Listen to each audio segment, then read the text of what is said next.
Hey guys, Alex and Dad from 7th Hour Films back again with Doctor Who Classic. Last time around was the Terror of the Vervoid section of Trial of a Time Lord. What happened on that one? There was a new companion named Mel who came out of nowhere. No explanation of where she came from, no nothing. Well, that's the funny thing because it's the Doctor's turn in the trial, and so he's presenting a story from his own future. So by that point, he had already met Mel, but the version that we're seeing in the trial has yet to meet Mel. So that's just all sorts of weird and confusing and tricky. So And remind me what the Vervoids were. They were plant creatures. And there was this whole murder mystery on board this spaceship. And eventually what it came down to was the Vervoids, being plant life, had, decided to kill all the animal life that was on board the ship. And so the Doctor had to stop them, and he ultimately killed all the Vervoids. And because of that, the Valyard is now going to get the Doctor on genocide in the trial. All right, I vaguely remember that. Yeah, so... But yeah, and there's also, I think there were 2 points during the story where it showed the Doctor doing something that he didn't remember upon first viewing of this section in the Matrix. So something is also going wrong with the Matrix as well. So, and yeah, that basically leads us to the final 2 parts of Trial of a Time Lord. A very interesting season. Yeah. So, I feel like this definitely... I know people will disagree, and that's completely fine. But I feel like this works a bit better than The Keys to Time, because that really was just 4 completely different stories. Like, there was a bit of a narrative through line, but it was really just at the end, oh, hey, look at that, we got a piece of the key, Whereas this one... each story has a purpose, basically, of showing, the Doctor meddling, showing his carelessness with his companion. Then you see the Doctor's side, but that goes against him at the end, so... And at the end of the second segment, Perry apparently died. Yes. So we're still waiting to see what actually happened there. Well, and that's the thing is, I got a little crap for our reaction to Perry's death, because we didn't really react to it. I want that to be known that I'm not even entirely sure she's still dead. Like, I'm not sure something isn't going to happen, because otherwise, what a terrible, horrible death that is. That's worse than Adric or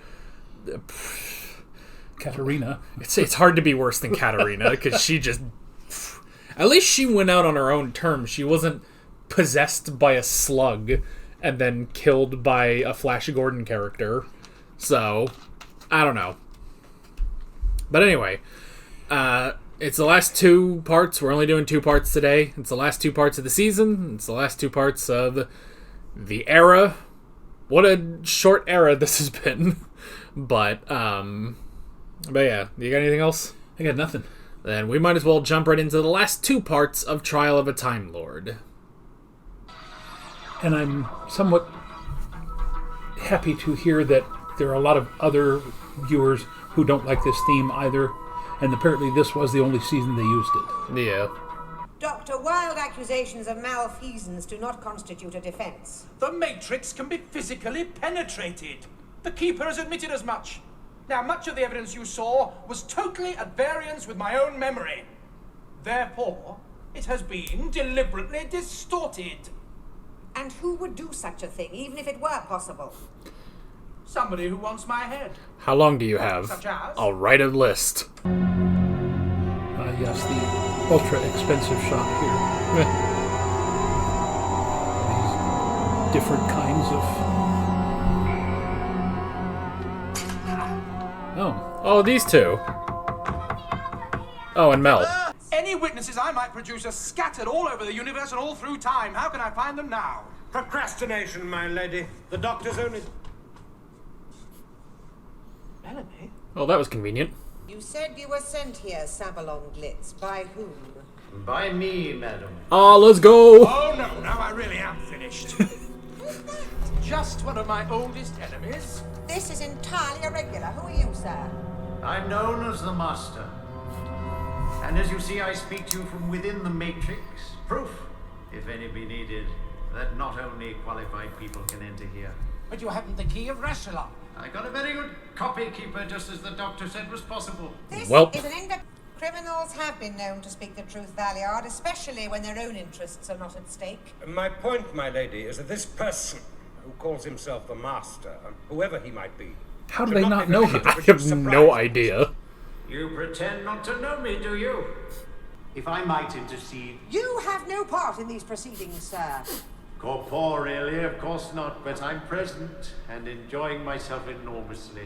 Doctor, please examine your witnesses. Yes, madam. This is real machinite, you know. Worth a few grotzes today, Your Honour. Yes. I could make you a fair offer on a job lot. Do you a very Yes. good deal. What? You were sent here by the Master. Well, it seems the sleepers had found a way to break into the Matrix, and they were creaming off all this high-tech info to take back to Andromeda. But they were operating from Earth. Of course! That was their cover, wasn't it? They knew that the Time Lords eventually would trace the leap. He's lying, my lady. I don't think so, Stackyard. It all begins to make very good sense. That's it, Doc. Now we're getting at the dirt. Doc. Carry on, Glitz. What happened next? All my travellings throughout the universe, I have battled against evil, against power-mad conspirators. I should have stayed here. The oldest civilization. Decadent, degenerate, and rotten to the core. Power-mad conspirators, Daleks, Sontarans, Cybermen. They're still in the nursery compared to us. 10 million years of absolute power. That's what it takes to be really corrupt. Take it easy, Doc. Doctor, these unseemly outbursts. Unseemly outbursts? If I hadn't visited That's what he's good at. as I then thought of it, the High Council would have kept this outrage carefully buried, as presumably they have for several centuries. They made a deal with the Valiard, or as I've always known him, the Doctor, to adjust the evidence. The Doctor. There is some evil in all of us, Doctor, even you. The Valiard is an amalgamation of the darker sides of your nature, somewhere between your 12th and final incarnation. And I may say you do not improve with age. Surely even Gallifreyan law must acknowledge that the same person cannot be both prosecutor and defendant. The single purpose of this trial is to determine the defender's guilt or otherwise on the basis of the evidence that has been presented. Anything else is for the moment irrelevant. What? It's kind of out the window now.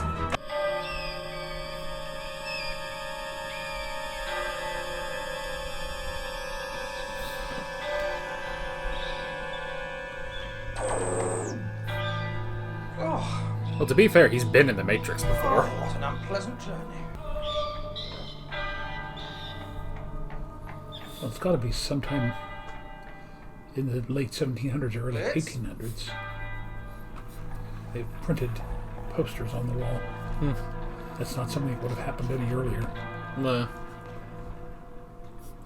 Glitz? It certainly looks better than the last time he was in the Matrix.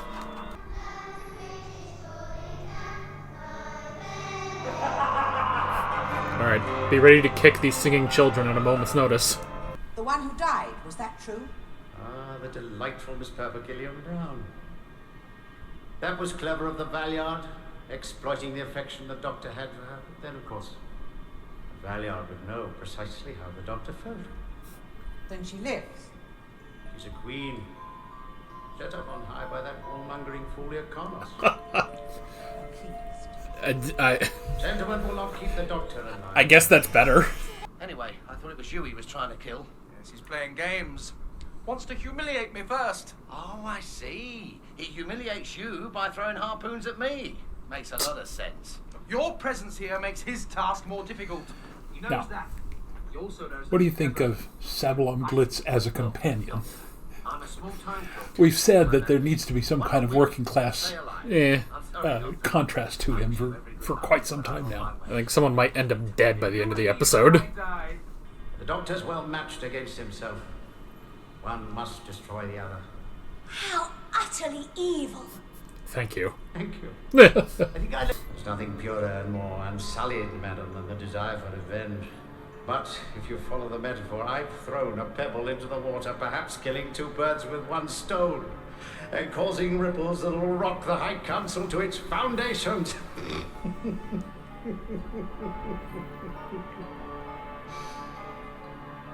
What more could a renegade wish for? So nobody kills the Doctor but him, even the Doctor himself.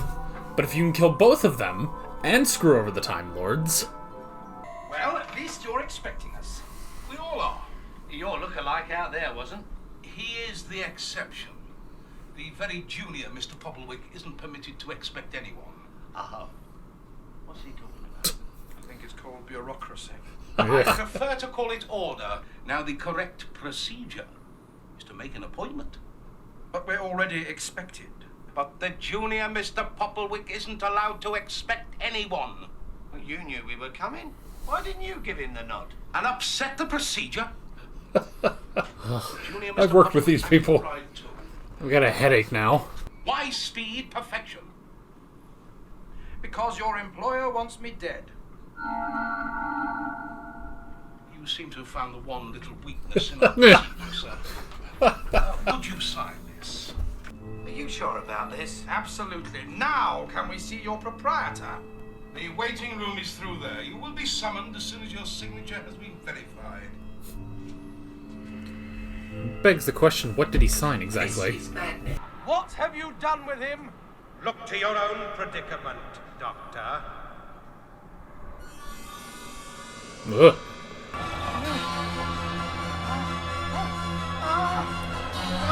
Goodbye, Doctor.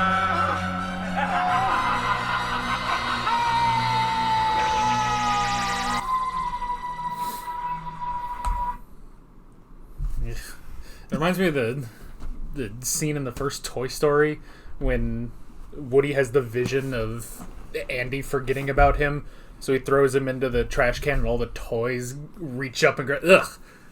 I just hate it. That's the thing about that first Toy Story movie. It's creepy, really. Anywho, I have several questions.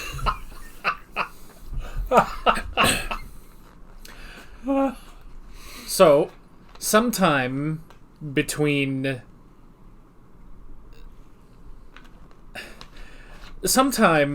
I suppose between David Tennant and Matt Smith, the Valyard is born, separated from the Doctor, and hates him, and it becomes an episode of Danny Phantom. I thought he said it was after the 12th Doctor. Yes. It depends on how you look at it, because there's what we later realize is the War Doctor. There's a whole thing with the 10th Doctor where technically he accidentally regenerates twice or something, so in technical terms, the final Doctor is the 11th. But I don't know. I mean, I suppose you could also say that the Doctor's timeline gets changed in the future, so maybe the Valyard is... So going on that assumption, the Valyard is born somewhere between Peter Capaldi and Jodie Whittaker, which doesn't really help either. And so, in all of New Who, they've never mentioned the Valyard. No. Everyone wants the Valyard to come back in some way. I feel like we've kind of missed the boat on that a couple times, but yeah, I don't know. Or maybe they don't. I don't know. But the Master has come back in New Who? Yeah. Okay. But the Rani has not. No. The Rani has not. Only the Master, really. And not Omega either. Or the Meddling Monk. Or the Meddling Monk. Or Rassilon. No. Okay, well. With a wink at the camera there, and we move on. But yeah, so Perry is alive. We're just not going to see her again. She's out. She's out of the show, but... Married off to Brian Blessed. Somehow... I mean, I understand that she would be grateful that she was alive, but even if she were not going to be returning to Earth, it seems very odd that she would choose to live out her life with him. Yeah, like that's of all the ways you could have gone with that, that is just very, very odd. But I mean, we pretty much knew like they couldn't just end Perry right there, so that's at least good. But yeah, it's like why not just put her back where she was in Greece or wherever when they first picked her up? We ultimately realized that was Spain, off the coast of Spain. Yeah, so I don't know. Are we ever actually going to see the Doctor meeting Mel, or are we just going to just be like, that happened off screen? Maybe that's an audio story they did later, but I don't know at this point, because this is still Mel. This is Mel from after the events of the last episode, but this version of the Doctor has still yet to meet Mel. So, let me ask this. While Classic Who was going on, were there any audio dramas or books that were not shown on screen? Or did all that happen after it got canceled? I don't know. It may have happened later. That may have been more of a thing in the 90s, because I mean there may have been books at least. I don't know, like, because the thing is, at least now, like, a current Doctor doesn't get audio adventures at the same time. So it's generally after. I don't even think Peter Capaldi has done audio dramas yet. To be honest, I'm not even sure if Matt Smith has done them yet. But generally, like, there wouldn't be anything of Colin Baker at the time these episodes were going up. Yeah. So I don't know. I mean, there may have been some books. There may have been comics at the time, but I don't know about anything else. So, I mean, it's always just amazing when the Master just shows up. I don't know why that's just like the hypest thing. Is just he shows up and just everything's just way more fun. Now, you will probably recall that a couple of episodes ago, you thought that the Valyard might be the Master, and now it's not that the Valyard is the Master, but the Master has exposed the Valyard as being the Doctor. So it's like, yes, okay. Shuffle the cards. The person on trial is the Doctor, and the person prosecuting him is also the Doctor. So this really is. There was an episode. It was kind of a double length episode of Danny Phantom, where he like fights himself from the future, and he's all evil now. And a part of that episode is that he specifically like rigs the scenario so that he will still be created in the future, which involves like blowing up his family, and it's a very dark episode of Danny Phantom actually. But ever since then, anytime like you face like if like they kind of do that in The Flash too, where you face a future evil version of yourself, I always just think of that. I didn't think we were going to get that on Doctor Who though. And the movie remake of Lost in Space had something very similar, where it turns out the villain was Will Robinson in the future, because he had essentially been left behind and had been taken over by the spiders on the planet, or something like that, if I recall correctly. That's also the plot twist, spoiler alert, but nobody cares, of the movie Lightyear. And I say that nobody would care about that because that was not really a good movie. So, but that's also the twist of that, is that Zurg is actually Buzz in the future. This is the dumbest thing. So that's not a part of the lore. So, ew. But yeah, so I mean I guess the writers were thinking, well, it's too easy for the Valyard to just be the Master. What if he's the Doctor? That's weird too. It's like, well, we've already done Omega twice. Rassilon is just hanging out in his place, you know. It couldn't be Barusa. He's a table now. So I guess all that's left is the Valeyard is the Doctor. So it's still an odd thing, because like I'm trying to think of like the logistics of it, which is probably a bad idea, but like the Valeyard, how was the Valeyard created exactly? Like, he is an amalgamation of the darkness between the Doctor's 12th and final regenerations, and that makes him a separate entity from those regenerations, from the Doctor. And the High Council, for some reason, has decided that if he can get the Doctor executed, the Valeyard will get the remaining 6, I guess, regenerations, or maybe it's only 5, that he has left. So, I don't know. I don't.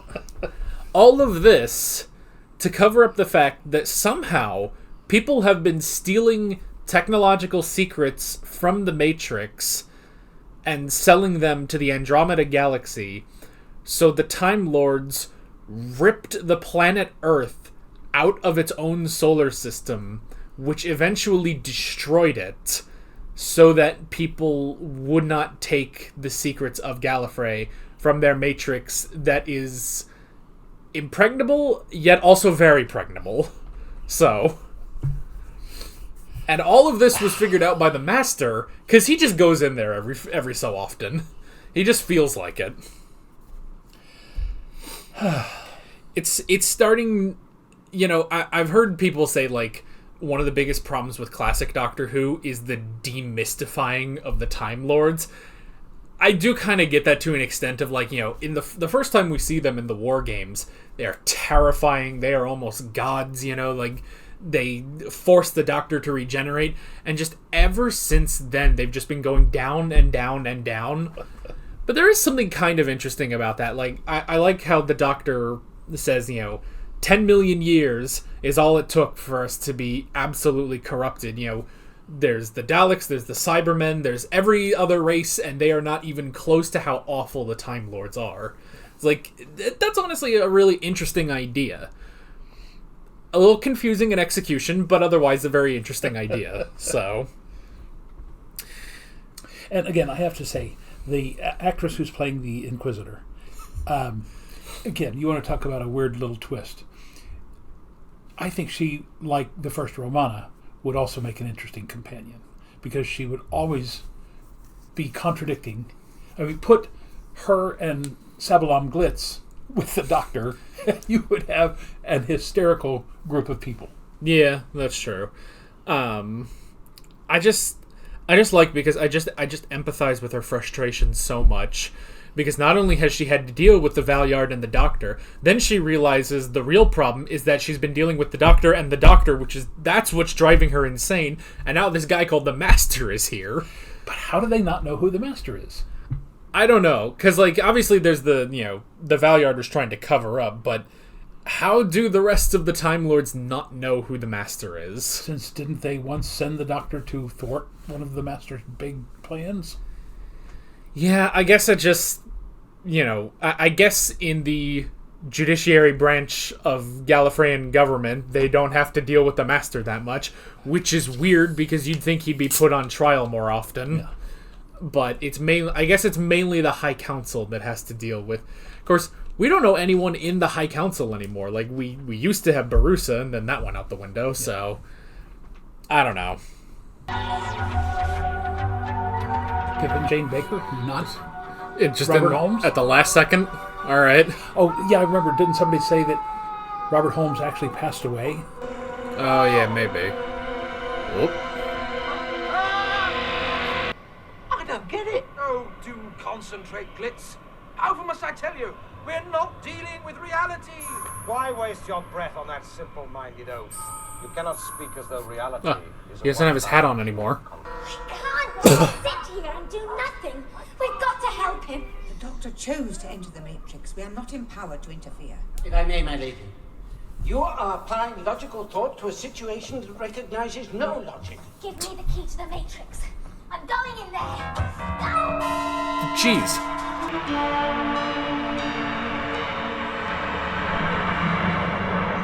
Welcome, Doctor. Ah, it was his TARDIS.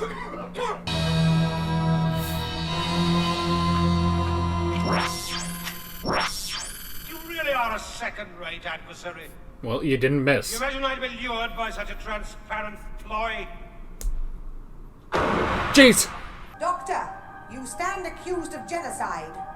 The evidence is incontrovertible. The verdict is guilty. No! Your life is therefore forfeit. Take him from this court. No! Madam, I accept your verdict.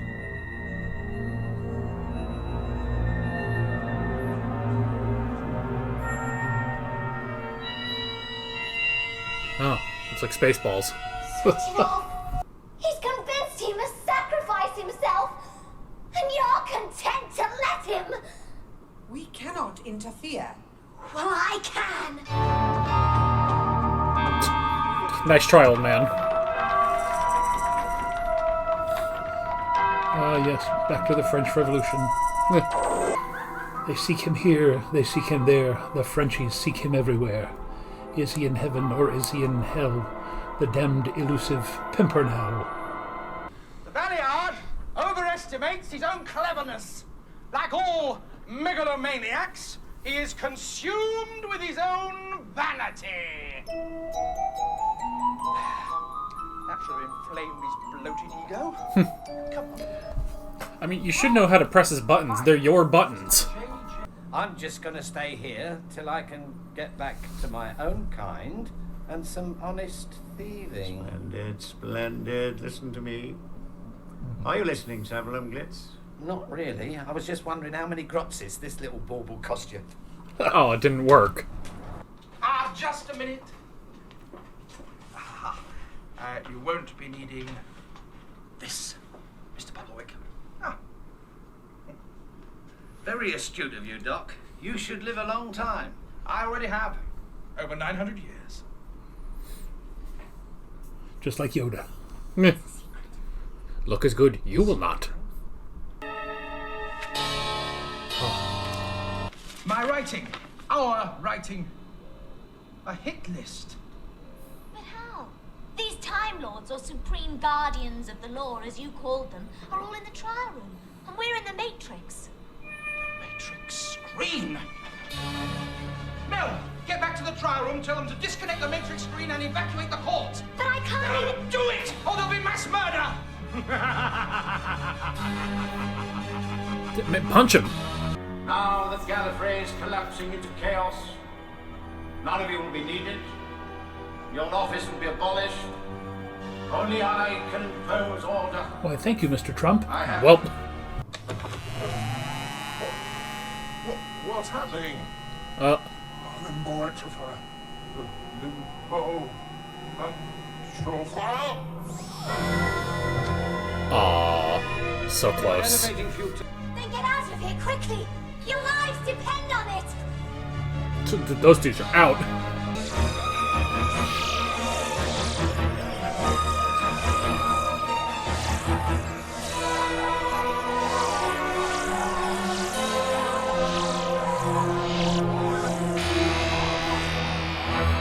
That was like the most tame death we've had in 5 years. All charges against you are dismissed, Doctor. We owe you an immense debt of gratitude, which I can partly repay by telling you that the young woman, Miss Perpigillion Brown, is alive and well and living as a warrior queen with King Yrcanos.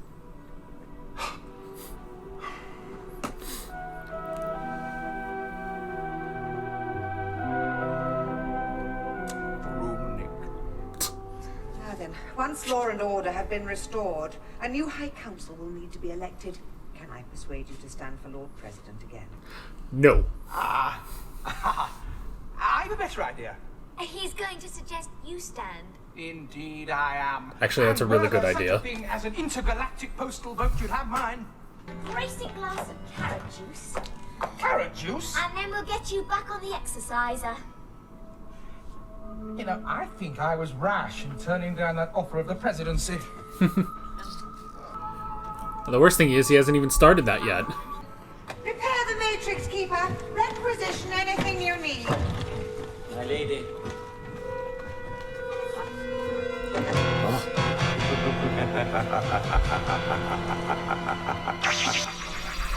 He's still alive! Okay. And we'll never see him again. Will we see him when he regenerates? Who knows? I don't know. He has yet to come back ever.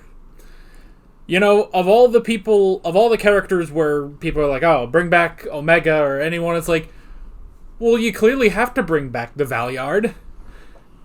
Now I'm kind of disappointed they didn't do that when they brought back David Tennant. They could have, like, worked that in a bit. I don't know. Maybe they'll do it in some other season.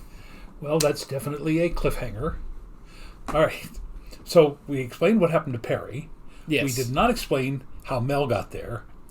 We haven't explained what's going to happen to this Doctor because theoretically he's supposed to regenerate to the 7th Doctor as the next season starts. And how did she not recognize the Valyard as the Keeper there at the end? I don't know. And how did he survive? Because we saw him die. Yeah. Unless that's the Master. That would be really funny. If the Master was disguised as the Valyard, disguised as the Keeper, which would be weird, but... Well, here's the thing. That is the end of the 6th Doctor. I have it on good authority that the next episode will start, something is going to happen, and we'll just see him on the floor of the TARDIS, upon which he will regenerate into the 7th Doctor, because they could not get Colin Baker back. Well, he said he would do a regeneration scene if they gave him a full story. They didn't want to do that, so instead they put a wig on Sylvester McCoy and just did a transition and took the wig off, and there he is. So that is the end of Colin Baker in Doctor Who, unfortunately. Okay. Because I mean they just did not like him, so they would not give him the honor of a good regeneration story. So we can assume, or maybe we can't, I'm going to assume that Mel is... I'm picturing a scene where Mel and the Doctor go out of the TARDIS. He says, wait right there, pops back into the TARDIS, it leaves, but then it comes back, and he says, okay, now we can continue, because what I'm thinking is the 6th Doctor left, met Mel for the first time, went through the adventure with the Vervoids, and eventually, after the Vervoids, came back to where he left Mel in the first place, and then can continue the adventure. Oh, okay. And I'm sure they were going to write all of that out, and then they were just like, let's axe this guy. He's not working. Even though I think that's completely wrong. I think Colin Baker was a fine Doctor. I'd honestly, if anything, it's the scripts that let him down. Yeah. So now, here's the other thing. Was he like the kid that played Edric? Did he bother the directors? Did he bother the other actors? No. So it really was just that, because I guess it was Robert Holmes who did. I think, did Robert Holmes do the first story in this? So. Well, in that one, he kept the Doctor out of that so much because he thought that Colin Baker was just miscast, and he didn't like the characterization of the 6th Doctor, so he kept him out as much as he could, and I guess nothing in this season convinced them to do another, because he wanted to do 3 seasons. They said, well, you had a story at the end of season 21. That's your first season. Yeah, it's basically they just did not like him as the Doctor. Even though it's nothing of him being annoying or, a diva or anything. He was doing the best he could. So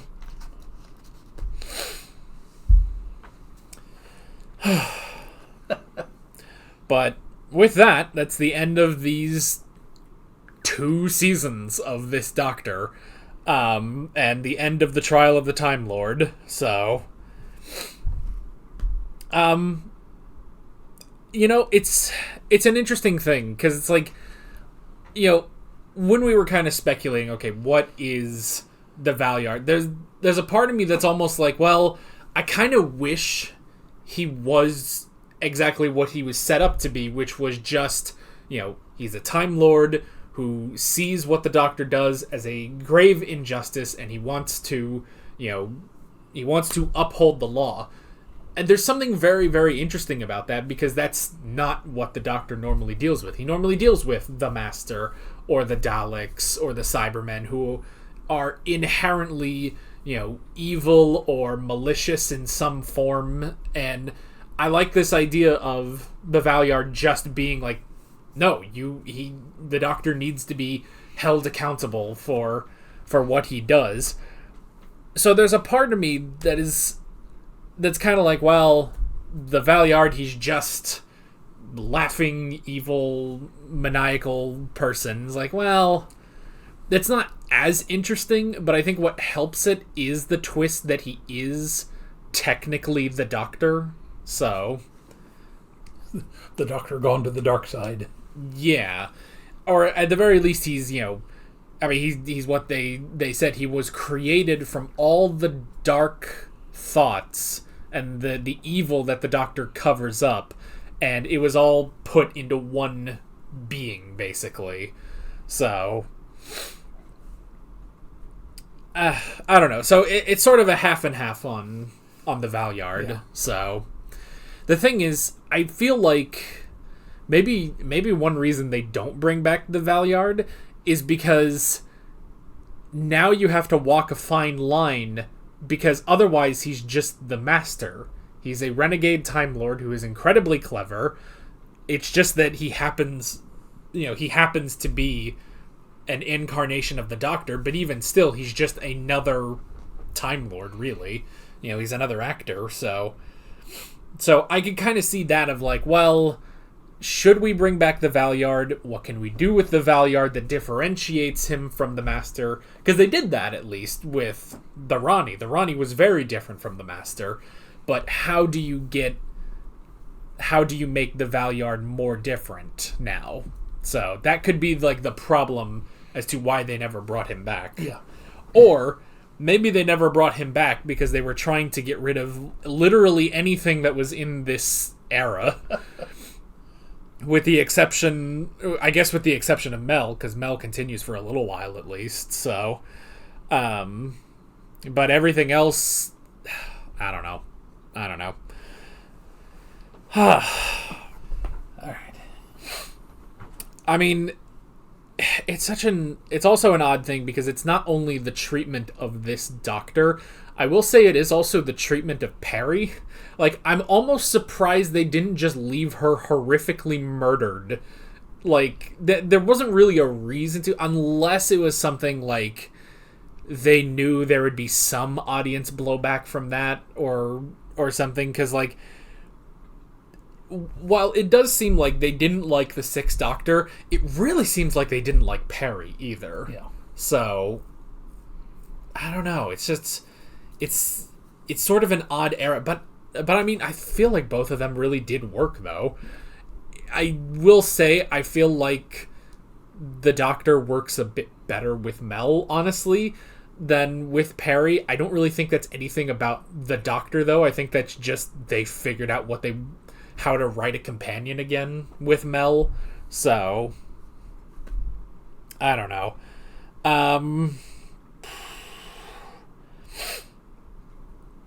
I wonder too, like, because this is such an odd idea for a season of, like, you know, it is 4 separate stories, but we're going to tie them all in together with this trial, but it's multiple writers still who are trying to, you know, work off of each other, basically. So how do you have these writers balancing each other in writing this story, and then how do you get to the ending? What is the ending supposed to be?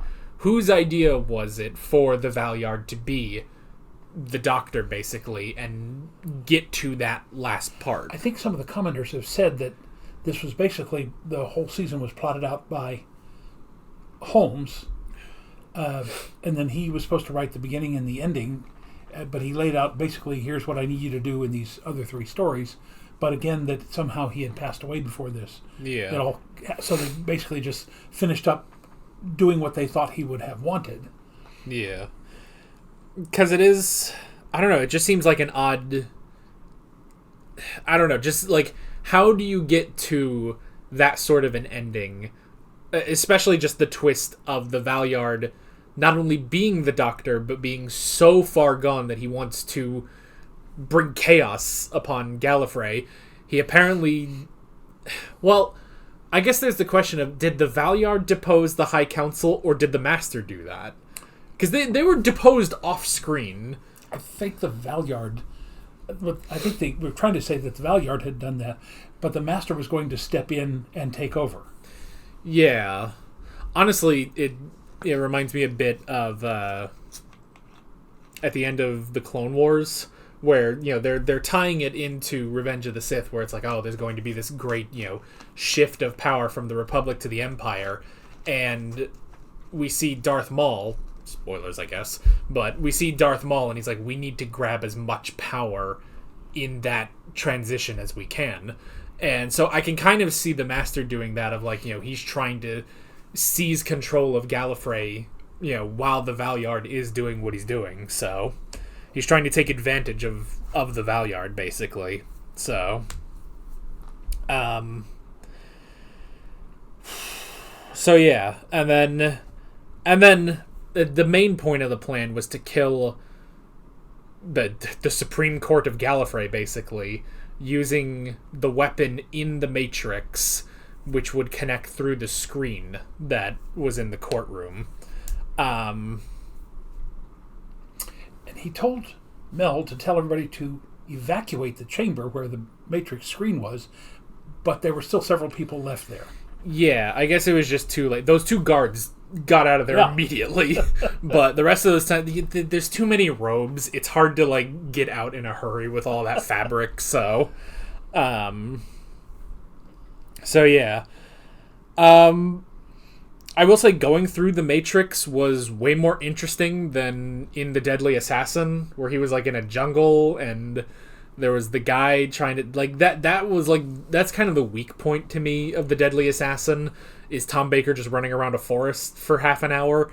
Whereas here it's like, well, there's the beach, there's, you know, him being swallowed by the mud, there's, you know, the crazy factory and stuff like that, and it's like all of it is very interesting, and adding in the Master being there and the Valyard also having a flair for the dramatics like the Doctor does, made all of that more interesting here. So now there was one kind of homage, if you will, to the Deadly Assassin, because wasn't one of the cliffhangers where Tom Baker was literally plunged under the water and held there, and that was the end of the episode? Yeah. And then the same thing here, where he's taken down under the mud, and that was the end of the episode.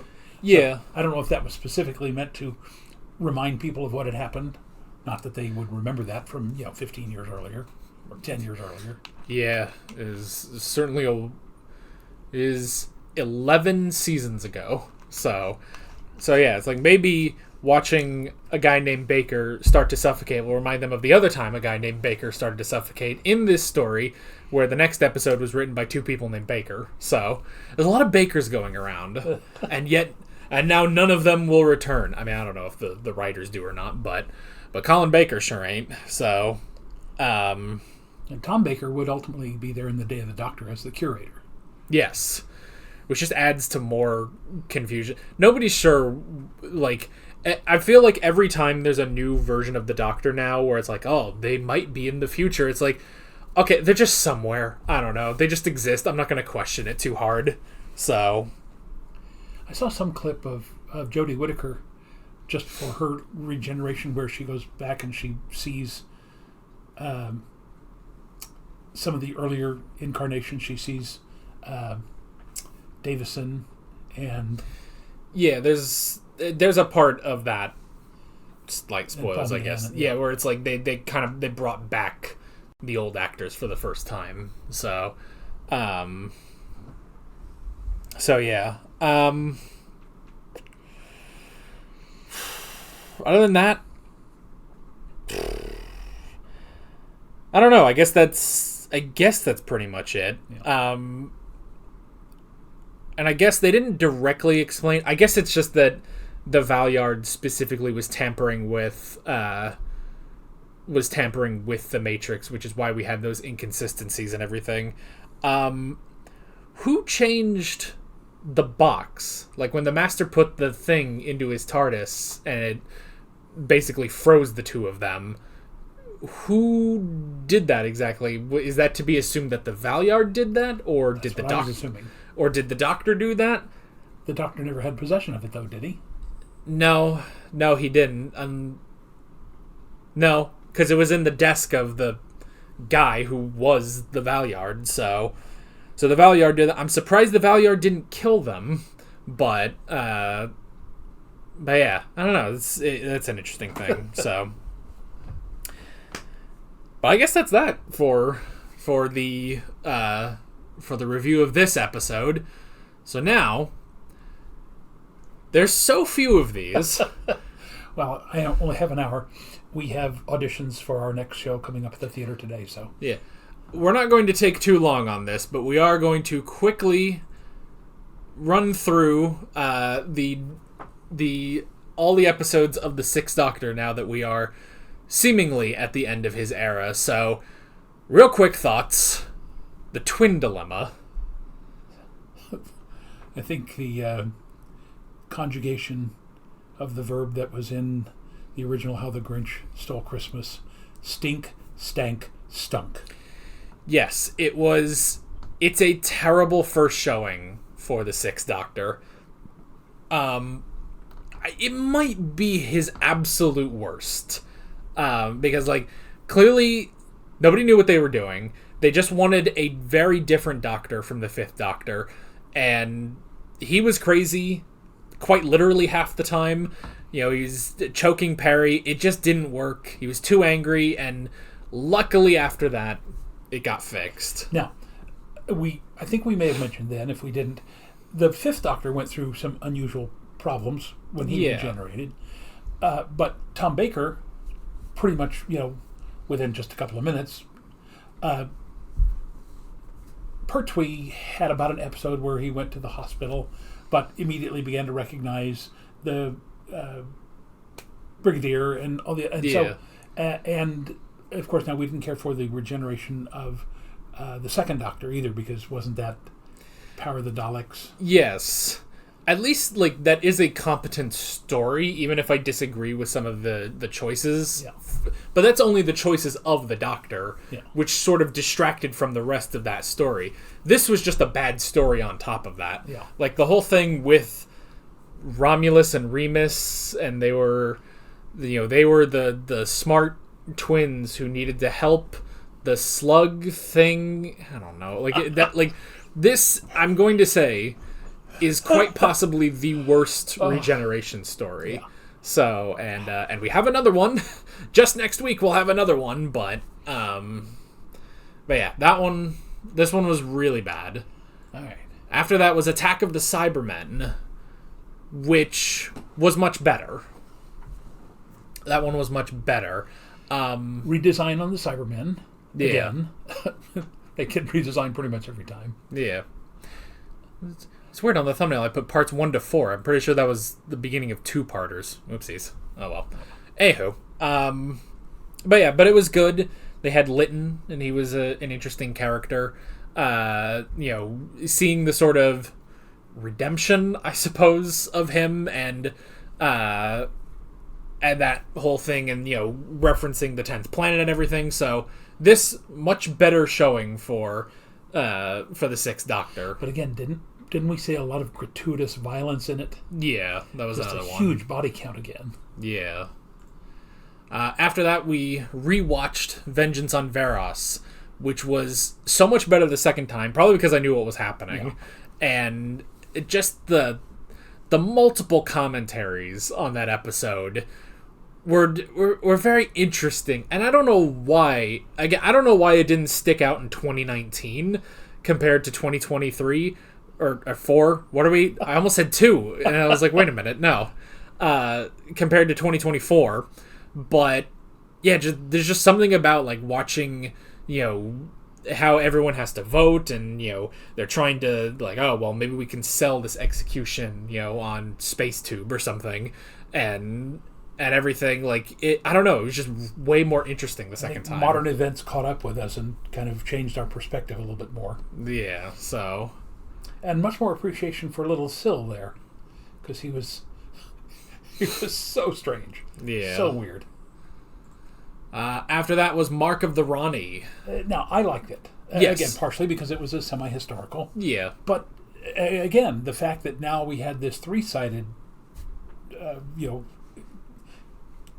interaction between the Doctor and the Ronnie and the Master, that I thought that was ingenious, and I thought that was something that they, again, should continue to bring her back. Yeah. It's almost like a rite of passage for the Doctor to interact with the Master now, and not only did Colin Baker work perfectly off of Anthony Ainley, but also adding in the Ronnie worked off of both of them to where it was this really interesting, the three-way conflict basically between them. So that one was really, really good. After that was the Two Doctors. Again, I understand that a certain amount of violence attracts a certain audience. But the death of the young man right towards the end in the restaurant was literally just beyond the pale. There was absolutely no reason that had to happen. Beyond that, Shock Eye was gruesomely interesting. He was one of those kind of fun villains. It was great to see Jamie and the second Doctor again. Yeah. Even though they didn't get a whole lot to do. But it was just... It worked when... Like, the scenes where it's the Sixth Doctor and Perry and Jamie. All of those scenes were good. They just really didn't have anything for the second Doctor to do. And it certainly just went on too long. Like, if it was an episode shorter, I think it'd be way more bearable. Yeah. Mainly because, like, 3 episodes of one-note cannibal Shock Eye is just a little too much. If that was 2 episodes, I would have enjoyed it probably more. And a total waste of the Sontarans. Yeah, they were just kind of there. And again, that very first time we saw the Sontarans was their best so far. Yeah. And that's sad because they're such an interesting group that there's so much that can be done with those if they would simply get writers who say, these are, brutish, potato head kind of guys. I mean, give them some clever stuff to do, which they did in that very first episode. Yeah, so... after that was Time Lash. That one happened. Again, all the lurking on Perry was just really creepy. I just don't... Like, I feel like that was some... Like, everything with Perry felt like some vindictive writer who was, like, given a note like, hey, we're going to cast this young girl, and, we're trying to get, all the older boys and the young men in with this girl, and someone was just like, oh, yeah, fine, and wrote every episode for someone to creep on her. And it was absolutely ridiculous. On top of H.G. Wells is there. And again, there was so much more they could have done with him. Yeah. It was nice to see, again, another partial historical, but they really didn't do much with him other than basically he got the entire idea for his novel, The Time Machine, from Doctor Who. Yeah. So, after that was Revelation of the Daleks, which was kind of all over the place, but I enjoyed it. It's just a very strange bucket, and a bucket of chum. Some people were saying, like, because we talked about, like, some of the tonal whiplash of, like, Davros murdering people, and then it cut to the DJ dressed as Elvis Presley, and someone said, like, oh, well, that's just, British humor, basically, and it's like, I don't know if 22 years in, you suddenly start doing British humor in your British show, and it's like, and it's so different from the prior 22 years you've done. And again, I'm sorry, I bring this up all the time. I lived in England from 1963 to 1966, and I realized that a lot of the British humor that I saw there was, Sunday night at the London Palladium, the Goon Show, all this other stuff. But I also then later grew up with Benny Hill and Monty Python, and so I appreciate the British humor of the 60s and 70s and even into the 80s. But that was just, it was weird. It's so bizarre. You got a funeral planet. Yeah. And then you got people whose brains are being taken to be made into Daleks that would only answer to Davros rather than the Daleks that have discarded Davros. And then you have the bodies are then being taken and used for food. And you got the noble assassin. That was an interesting storyline. It was just like you said, whiplash. It was just all over the place. It's like, let's take a couple of handfuls of spaghetti, throw it against the wall, and whatever sticks is what we'll put into this episode. It was like a fever dream, basically. It was just such a weird. I like what we're both doing there. I literally got my hands over my eyes. Like, what are they doing? Like, I enjoyed it. I had a good time. It was just so out there and weird, Like, and none of this is from either the Doctor or Perry. Like, they were pretty normal compared to everything, but even Davros was weird in this episode. So, I don't know. I mean, it was good. I will admit, we did have a slight blunder in that episode when we said, "Oh yeah, there's the woman that kills the Dr. Jobel guy, and she just disappears." A lot of people pointed out she is immediately murdered by the Daleks right after she does that. Yes, we did forget that. I don't know how we forgot that, but there were other things pressing on our mind apparently. Other strands of spaghetti sliding down the wall. Yeah, so I will admit that is a complete screw up we did, but at the same time, it's like, I don't know, the episode was so weird, but I mean, hey, it's memorable, so. And after that, we began the trial of the Time Lord with the first part, which was the mysterious planet. Featuring Saul Goodman. And Phoenix Wright, Ace Attorney. Doing all the lawyer jokes has been amazing. This season, because I'm assuming I'm going to put in another edit in this episode too. I'm pretty sure this is the only season where every video we have done, I have put in some weird edit. And it's been so much fun to do. Now, I will say, here we are in 1980 what? 86? I think 6. The robot in this one, pictured there in part of your thumbnail, is so much further beyond. What were they? The War Machines. What were they called? That one that were the knockoff Daleks. Well, that was in the War Machines, but there was also the Quarks. Yeah, that's in the Dominators. Yeah. So I'm glad that the technology is keeping pace with what was happening with Star Trek and Star Wars and all the other stuff going on at this time. So some really great technology, great look, and again an interesting storyline. Got to figure out what's going on with this particular group of what appear to be, I don't want to say. I guess they're pre-medieval. I guess they're somewhere between, Roman Empire and medieval, tribal British type people. And the robot, which is there saying, this is my program and I cannot vary from it. Yeah. And they don't. And even when they say, but you have failed, it goes, that doesn't matter. I'm going to do it anyway.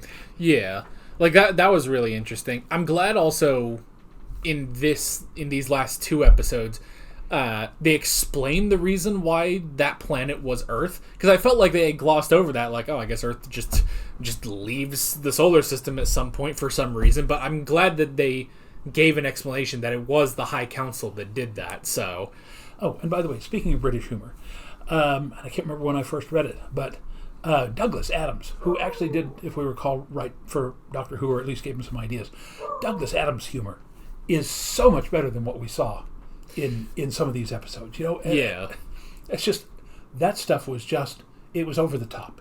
It wasn't offensive. It was just, it wasn't Doctor Who. It wasn't what we're used to. It wasn't what we expected. It felt like there were two writers with Revelation, whereas like there was one writer who was, kind of doing the more reserved comedy of like, like, because there was the whole joke of like, it's like, oh, we prefer to stand. Like, oh, because you must always be ready. No, because I have a false knee, and, if I sit down, it gets gummed up a little bit, and I won't be able to stand back up. Like, there was that, which was really funny. But then there was sort of, like, I feel like there was another writer who was just, like, kind of doing what would eventually become on the internet as, like, the lol random kind of humor. Like, and then it just cuts to this, guy dressed as a 60s hippie talking about, like, oh, let's see if any of you lucky dead people are getting this, hot young lady coming to visit you or something. And it's like, what's happening? It's like there were two competing writers in that. So, but yeah. But a good start to Trial of the Time Lord. And then we got... Now, please understand. Trial of a Time Lord. We know it is Trial of a Time Lord, not Trial of the Time Lord. But it's easier for us to say. Yeah, it's because it's the Trial of a Time Lord. I did put in all the YouTube titles, but I was like, I'm just gonna take it out of the thumbnail because it's easier. Anyway, so we had Trial of a Time Lord, Part 2, Part 5 through 8, which was interesting, an interesting one. I think just the biggest thing is the death of Perry, because that's just so out there and so... I mean, you want to talk about cruelty. Like, yeah, they implanted the brain of a slug, and then she was murdered because the Time Lords deemed that the Doctor failed for some reason. Yeah. So with that one, but the rest of it was interesting, if a little odd. Again, we had the return of Syl and his overlord. Can't remember the guy's name. Yeah. I don't remember. We had Brian Blessed, and let's face it, you put him in anything and it's going to be funny. Because he's just so over the top. Yeah. Yeah, but it works. I mean, I'm sure that's why they cast him, is because they needed somebody who was gung-ho, I am a warrior, and I'll do anything to, he's literally a happy Klingon, is what he was. Yeah. But again, there's the thumbnail of me with my hand over my eyes like, what the heck is going on here? Yeah, it's just...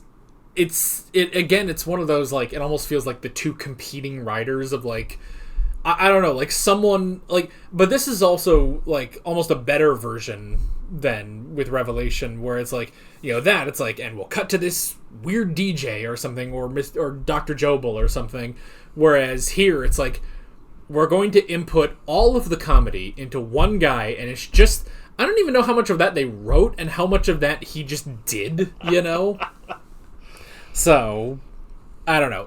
It was good. It was still fun, but... and then we had Part 3, this chicanery, with the introduction, oh dear, in quotes, of Mel, and then the Vervoids, who, How do they get away with that? I don't know. I'm not sure how I'm allowed to put that on a thumbnail in YouTube, but but I mean, that was kind of like the most almost simple story that this season had, of like, it's a murder mystery, pretty simple. We get the new companion, pretty easy to understand, and at the end of the day, the Doctor makes a difficult choice to kill this species, but for the greater good of this ship and Earth. So and of the galaxy, because the plants were essentially going to eliminate all animal life. Yeah, so that was interesting. And again, it's one of those, it was interesting when you thought that, well, the Valyard, he is just a Time Lord who wants to see justice done, so it would make sense that he would get the Doctor on genocide, even if it is for the good of the galaxy. That's still something that the Time Lords cannot abide in. So, and by the way, remind me why Chuck McGill is in there? That is only because the Valyard at one point says, are we to be subjected to more of this chicanery? And then you haven't seen it yet, because because it hasn't gone up yet, but I did an edit of the Valyard where I cut in Chuck McGill saying chicanery, and then I also edited, so I put the Valyard's face over Chuck as he fell and hit his head, because that is the peak of Better Call Saul humor, is Chuck hitting his head. It's hilarious. So, in fact, now because there's a running meme, and these are the dumbest memes from this community, but there's a running meme of Chuck asking characters if they passed the bar and became a lawyer, and all of it ends, every meme ends with Chuck falling and hitting his head. So now I'm going to come up with an edit where he asks the Valyard specifically if he has passed the bar. And I'm going to remember that, and I'm going to post that either in this video or just on YouTube. So, you passed the bar? Are we to be subjected to more chicanery, sagacity? What a sick joke! Ridiculous. We all saw you. You're hardly mistakable in that outfit. And he gets to be a lawyer? He defecated through a sunroof.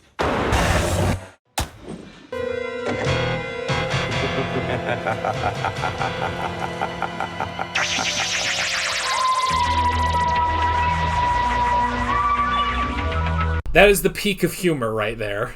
Anywho, and then we have these two parts. Obviously, I mean, we can't see the thumbnail because we're still in the middle of the episode. But the thumbnail will be right here. I'm curious as to what it looks like. But this episode, honestly, a very good cap off to this season. So, and an interesting twist. You know, for a twist as big as the Valyard is the Doctor, 2 episodes doesn't seem like a lot for it. But there is a part of me that's also like, well, I'm kind of glad they didn't make this, you know, an extra 4 episodes, basically, where, you know, there would have been padding and just running around the Matrix doing nothing, you know. And one thing I mentioned, the sets, when they went into the Matrix, aside from, you know, doing the scene on the beach where they actually had to dig a huge hole and then put something in it and then be able to literally, you know, take the Doctor down under the mud. That's always very frightening to do something like that. Yeah. But then you got this, what appears to be the fun factory, you know, like something you'd see at a madhouse at a circus or a carnival or something.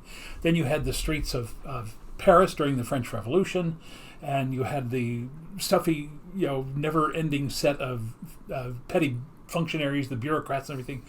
So, and then they were in what appeared to be some kind of early industrial revolution machine shop with, you know, leather belts running on a big machine. And so, just seriously, in 2 episodes, they managed to cram in a huge amount of really what looked to be very expensive scenery. So it's kind of jarring because they don't normally do stuff like that.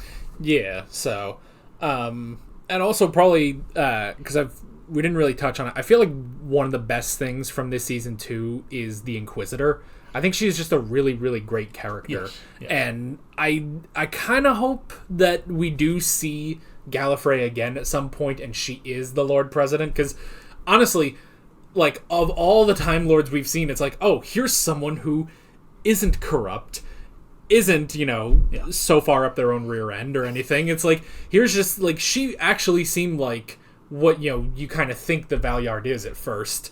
But it's like, you know, she is someone who upholds the laws of Gallifrey, and, you know, she's very interesting, and I think that she could be a great character in the future. So, and again, she's, to me, the best representation of the Time Lords, the Gallifreyans, since the first Romana. Yeah. And again, I think she would make an interesting companion, even for 1 episode. Just send her along with the Doctor and Mel and Sabalom Glitz, because that would be just absolute chaos, because she would not tolerate Sabalom Glitz at all, because she barely tolerates the Doctor. And then to have Mel, who again seems to have, you know, an eidetic memory, probably just, you know, like your mother remembers everything. But it's just put all of those 4 together just in 1 episode, in one, you know, 4-parter, and just let them go crazy. Have fun with it. Yeah. So it would be good. Maybe there's an audio or something, or a book or something about that. And if there's not, someone get on that. So But props to that actress, because she made something very, very interesting out of that part. Yeah. And yeah, I guess that unfortunately brings us to the end of Colin Baker's era. Again, honestly, I think he was really good. I just think they didn't know what to do with him. Yeah. He kind of knew what to do with him, but none of the writers did, unfortunately. Yeah. So, and yeah, just like when they did kind of figure out like Vengeance on Varos or this or Mark of the Rani, like it really, really worked. And sometimes it just didn't. But he certainly gave it his all. So for an era where, as we were coming up to it, I was like, okay, we're going to do the Six Doctors era. I don't know. Like, I didn't really have, like, too much concern, but I was like, I don't know. Like, this is kind of the weird era. But no, I really enjoyed it, and I wish there was more, but I am looking forward to the final era of classic Doctor Who, the era of the Seventh Doctor. Oh, boy, that's kind of weird to say, actually, that we're coming up on the end. This is the great countdown now to the end of classic Doctor Who. Of course, then we're probably just going to go on to modern Doctor Who anyway, because the show never ends. Rewatch the movie. Yeah, we will have the movie as well. So, but yeah, you got anything else? I got nothing. Then that is basically it. With all of that being said, we're Alex and Dan from 7th Hour Films, and we will see you guys next time. Take care. Alright guys, thanks for watching this video. There's a bunch of links on screen if you want to go click around any of those. There's a playlist with all of our classic Doctor Who reactions, as well as another playlist for all of my modern Doctor Who reactions if you want to go check those out. There's also a subscribe button and a Patreon button on screen, as well as other links in the description if you want to go check out any of those. See you guys later.